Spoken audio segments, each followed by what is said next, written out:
Hola, en el video anterior estamos hablando de cómo medir la tasa de filtración glomerular y revisamos que una de las formas de medirlo a través de la creatinina o de la creatininemia, si ustedes quieren, y la otra forma es a nivel de nitrógeno ureico. Existen condiciones que alteran el nitrógeno ureico independientemente de la tasa de filtración glomerular y estas condiciones son mucho más importantes que lo que sucede con la creatininemia. Y hay condiciones que aumentan el nitrógeno ureico, como por ejemplo el volumen sanguíneo efectivo circulante disminuido, en cuando hay, por ejemplo, una deshidratación, lo que se llama la azotemia prerrenal. Cuando hay estados catabólicos, por ejemplo, sangramiento digestivo, donde hay mucha liberación de nitrógeno ureico a nivel del intestino y este es absorbido y pasa a la sangre. Uso de corticoides también puede alterar el nitrógeno ureico. Dietas altas en proteínas que terminan transformándose en mayor cantidad de nitrógeno ureico. Las tetraciclinas que alteran de alguna manera el intercambio de nitrógeno ureico a nivel del riñón.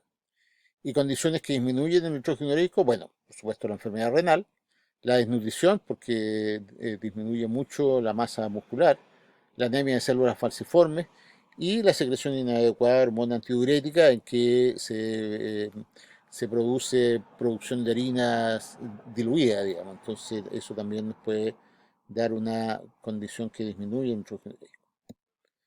En cuanto a las imágenes, ya una vez dejado ya el principal examen, como decíamos, era el examen de orina, que es lo que revisamos hasta ahora. Y en cuanto a imágenes, tenemos una cantidad importante de imágenes, de sistemas de imágenes a los que podemos recurrir para hacer diagnóstico de enfermedad renal. La primera es la radiografía simple y con medio contraste, como por ejemplo las pirografías. Pero si bien las radiografías simples todavía se usan un poco, aunque escasamente, las con medio contraste prácticamente ya no se usan, porque, digamos, por lo menos las radiografías simples han sido reemplazadas con bastante ventaja por la ecografía abdominal y renal, y también las radiografías simples, pero aquellas con medio contraste, como las pielografías, han sido reemplazadas por la tomografía axial computada, en lo que se llama la Pielotac. También podemos recurrir a la resonancia nuclear magnética, a la angiografía renal para ver el estado de las arterias renales y cuando sospechamos algún problema vascular en relación a los riñones, y a la cintigrafía con varios radioisótopos.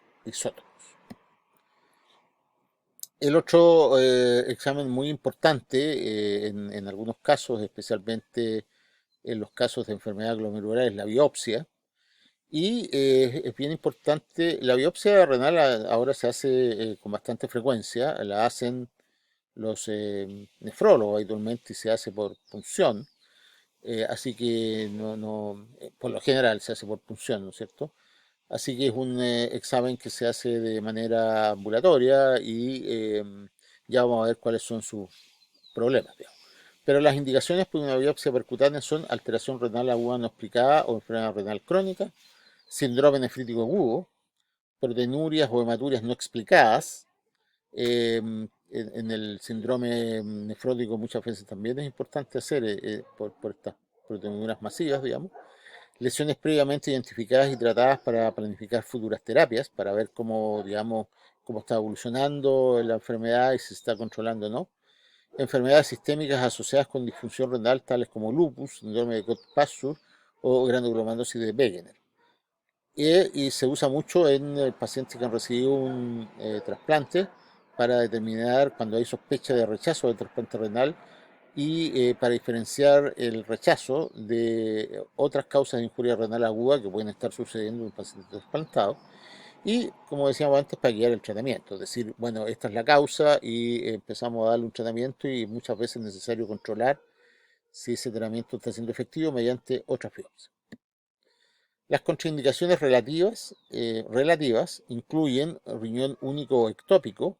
La excepción a esto es trasplante por halo injerto, riñón en herradura, que actúa como un solo riñón, digamos. Enfermedad renal crónica, también una contraindicación relativa, pero a veces para determinar la causa de la enfermedad renal crónica es necesario hacer una biopsia. Anomalías congénitas y quistes múltiples.